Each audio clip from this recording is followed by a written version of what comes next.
ગારિયાધારના મોરબા ગામે ખુલ્લેઆમ દેશી દારૂની ભઠ્ઠીઓ ધમધમી રહી છે, ત્યારે આવી દારૂની ભઠ્ઠીઓ કોની રહેમ દ્રષ્ટિ હેઠળ ચાલે છે તે પણ લોકોમાં એક પ્રશ્ન। ભાવનગર જિલ્લાના ગારિયાધાર તાલુકાના મોરબા ગામે અસામાજિક ઇસમોનો ત્રાસ દિન પ્રતિદિન વધ્યો છે, જ્યાં ગામના પશ્ચિમ દિશા તરફ ખેતર આવેલું છે, જ્યાં ખુલ્લેઆમ દેશી દારૂની ભઠ્ઠીઓ ધમધમી રહી છે, જ્યાં દેશી દારૂ બનાવવામાં આવી રહ્યો છે, જેના વિડીયો સોશિયલ મીડિયામાં વાયરલ થયા છે। આ દારૂની ભઠ્ઠી બંધ કરાવવા બાબતે ગામના સરપંચ કિશોરભાઈ દ્વારા 1 વર્ષ પહેલા ગારિયાધાર બીટ જમાદારની મૌખિકમાં રજૂઆત કરી અને અહીં દારૂનું વેચાણ તથા દારૂની ભઠ્ઠી શરૂ થઈ છે, ત્યાં કોઈ અસામાજિક તત્વો દ્વારા ખુલ્લેઆમ વેચાણ કરવામાં આવે તો બંધ કરાવવા બાબત જાણ કરવામાં આવી હતી, જ્યારે ગામ લોકો દ્વારા એક સમયે ત્યાં જનતા રેડ પણ કરવામાં આવી હતી, પણ તેમ છતાં કોઈ નક્કર પરિણામ આવ્યું નહીં અને હાલના દિવસોમાં ત્યાં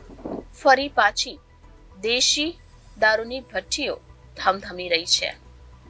ભઠ્ઠી ચલાવનાર લોકોને કોઈ કાયદાનો ડર વગર બેફામ દેશી દારૂ બનાવી રહ્યા છે, ત્યારબાદ ખુલ્લેઆમ વેચાણ કરી રહ્યા છે। આ બાબતે ત્યાંના અનુસૂચિત જાતિના સમાજના લોકોએ આ ત્રાસથી દારૂની ભઠ્ઠીઓથી કંટાળી અંતે દેશની ચોથી જાગીર કહેવાતી એવી મીડિયાનો સહારો લીધો હતો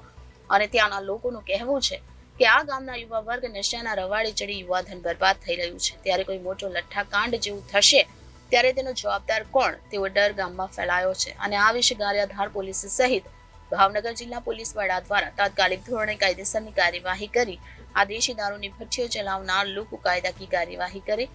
અને એક દાખલારૂપ કિસ્સો બેસાડે તેવી સ્થાનિક લોકો માંગ કરી રહ્યા છે। Reporter Firoz Malik, Janadesh news, Bhavnagar.